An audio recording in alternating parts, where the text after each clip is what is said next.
ঠাকুরের এক ভক্ত ঠাকুরকে জিজ্ঞাসা করলেন, ঠাকুর, ঈশ্বরকে কি দেখা যায়?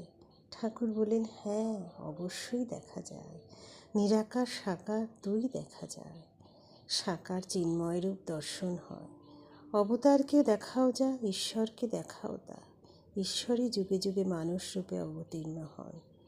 ভক্ত বললেন, ঠাকুর, সংসার ত্যাগ কি ভালো? ঠাকুর বললেন, সকলের পক্ষে সংসার ত্যাগ নয়। যাদের ভোগান্ত হয় নাই তাদের সংসার ত্যাগ নয়। ভক্ত বললেন, তবে তারা সংসার করবে?